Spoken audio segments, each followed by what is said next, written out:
आज हम unit first के रिमेनिंग प्रकार के जो टॉपिक्स हैं उनकी प्रॉब्लम्स एवं सॉल्यूशंस पे बात करेंगे। इससे पहले आपको यूनिट फर्स्ट के 4 topic secretion, action of secretion, properties of hormones and major and minor endocrine glands पे प्रॉब्लम्स एवं सॉल्यूशंस पे चर्चा की थी। तो चलिए शुरू करते हैं। आज हम पिट्यूटरी ग्लैंड, थायराइड ग्लैंड और एड्रिनल ग्लैंड है उसकी प्रॉब्लम्स, शॉर्ट आंसर टाइप के क्वेश्चन और उनके आंसर्स पे जो है वो हम चर्चा करेंगे।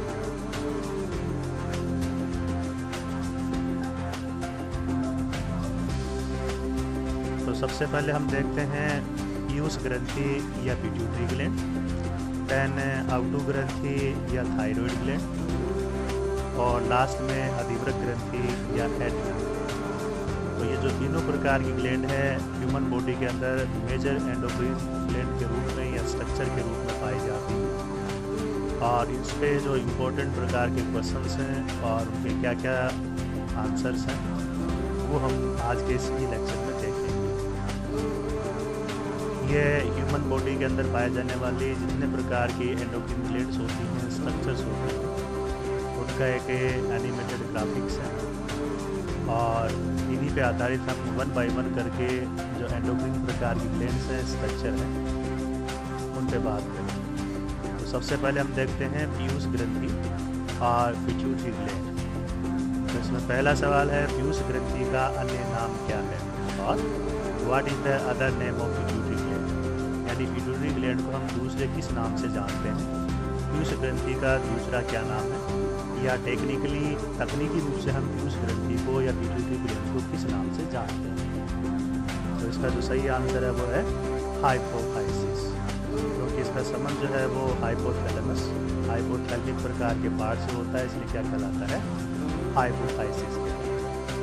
सेकंड क्वेश्चन, पीयूष का कौन सा भाग न्यूरोतंत्रिके हार्मोन स्रावित करता है और which part of the pituitary secrets neural hormones, यानी पिट्यूटरी का ऐसा कौन सा भाग होता है जिससे न्यूरोजेनिक प्रकार के, न्यूरल प्रकार के हार्मोन निकलते हैं। अर्थात उनका जो सिंथेसिस वो तो न्यूरॉन के अंदर होता है और पीयूष का वो केवल पार्ट उन्हें जब स्टोर करने का काम करता है, उन्हें रिलीज करने का काम करता है। ऐसे हार्मोन्स क्या कहलाते हैं, न्यूरल हार्मोन्स कहलाते हैं। हम जानते हैं कि पिट्यूटरी के अंदर 2 पार्ट पाए जाते हैं, एक जो है वो एडिनोहाइपोफाइसिस या एंटीरियर लोब और दूसरा जो है वो पोस्टीरियर लोब या न्यूरोहाइपोफाइसिस। तो नाम से पता चलता है कि जो न्यूरोहाइपोफाइसिस या जो पोस्टीरियर लोब होती है, पश्च वाली होती है, उससे न्यूरल प्रकार के हार्मोन सीक्रेट किए जाते हैं। तो इसका जो सही आंसर है वो क्या है, पश्च वाली या न्यूरोहाइपोफाइसिस।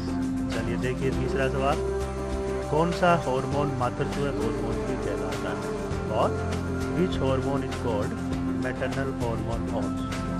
तो जो मातृत्व का निर्धारण करता है, जो ममता पाई जाती है, उसमें कौन से हार्मोन का निर्धारण करता है, प्रोलैक्टिन हार्मोन या प्रोलैक्टिन प्रकार का जो हार्मोन है। अगला सवाल है इस हार्मोन का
सवाल है IESS का पूरा नाम क्या है? और the full name of IESS। तो IESS जो इसका पूरा नाम है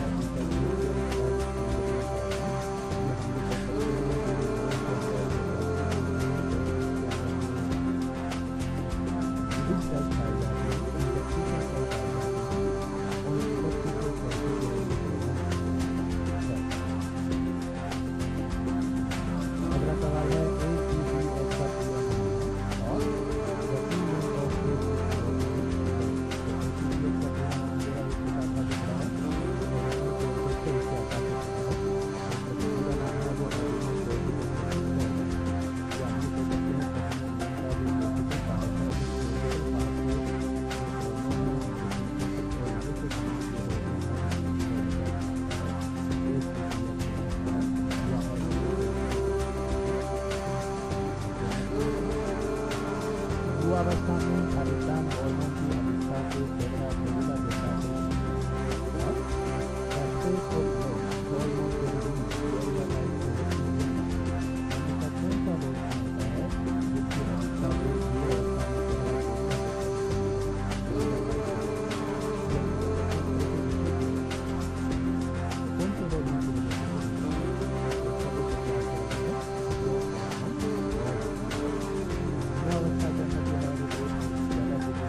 नेक्स्ट का एडिनल,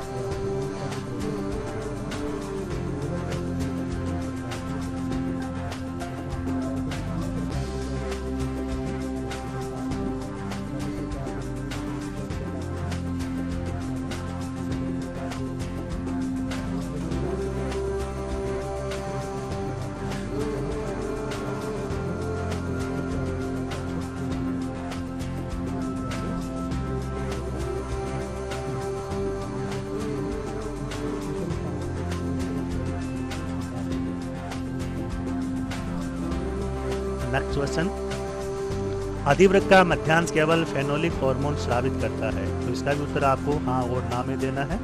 और in English medulla of adrenal secrets only phenolic hormones, yes. तो जिस तरह से कोर्टिकल पार्ट है वो केवल स्टीरॉयडल प्रकार के हार्मोन सीक्रेट करता है, ठीक उसी प्रकार से मेडुलरी जो पार्ट होता है वो भी एक पर्टिकुलर या खास प्रकार के जो केमिकल नेचर वाले हार्मोन हैं उन्हीं को सीक्रेट करता है। तो उन्हें हम क्या कहते हैं? तो उन्हें हम फेनोलिक कहते हैं या नॉन फेनोलिक कहते हैं? तो इसका जो सही आंसर है वो भी क्या है? यस है। यानी मेडुला पार्ट से दो ही हार्मोन निकलते हैं, एक एड्रिनलिन निकलता है, दूसरा नोर एड्रिनलिन निकलता है। या एक को हम एपिनेफ्रिन कहते हैं और दूसरे को हम नोर एपिनेफ्रिन कहते हैं। और दोनों ही प्रकार के जो हार्मोन होते हैं वो केमिकल नेचर में फेनोलिक प्रकार के हार्मोन होते हैं, इसलिए ये जो आंसर है वो एकदम सही है। So we can say yes. अगला सवाल, अधिवृक्क के वल्कुट से स्रावित हार्मोन सामूहिक रूप से खालिस्तान कहलाते हैं और hormones of adrenal cortex are collectively known as blanks.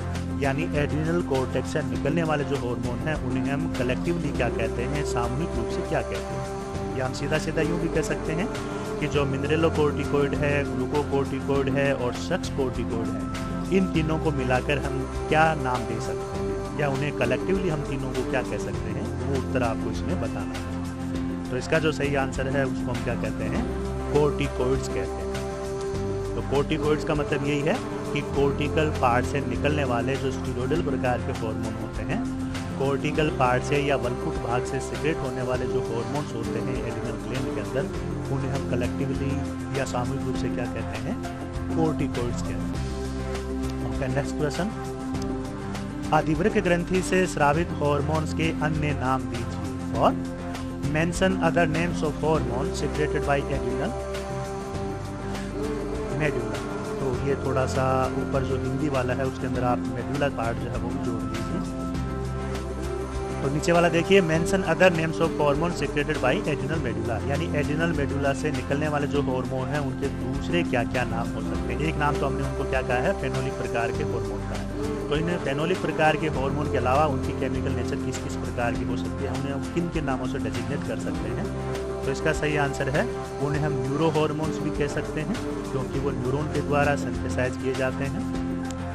उन्हें हम कैटेकोलामिन्स भी कह सकते हैं, साथ उसमें कैटेकोल नामक जो एल्कोहल होता है या जो फंक्शनल ग्रुप होता है वो पाया जाता है, एमीन नेचर के होते हैं, इसलिए हम उनको क्या कहते हैं? कैटेकोलामिन्स भी कह सकते हैं। और ये एक तरह से जो है वो एमीन के रूप में बिहेव करते हैं, इसलिए हम उनको बायो एमीन्स भी कह सकते हैं। और फेनोलिक प्रकार के हार्मोन्स हम उनको कहते ही कहते हैं। चलिए नेक्स्ट क्वेश्चन, अधिवृक्क वल्कुट के अल्पस्रावन से खालिस्तान रोग उत्पन्न होता है और hyposecretion of adrenal cortex leads to blanks. यानी अधिवृक्क वल्कुट के या एड्रिनल कॉर्टेक्स के हाइपोसिक्रेशन से ह्यूमन बीइंग में हमारे अंदर कौन सा रोग उत्पन्न होता है? तो लेथल प्रकार की, एक घातक प्रकार की बीमारी उत्पन्न होती है जिसे हम क्या कहते हैं? एडिसन्स डिजीज कहते हैं या एडिसन का रोग कहते हैं। So thank you. Subscribe our college channel CCG Raj JDB GGC Kota. Press bell icon for the latest updates. Like and share the channel to your dears and yes. Thank you. मिलते हैं अगले नए video के साथ में। Thank you so much.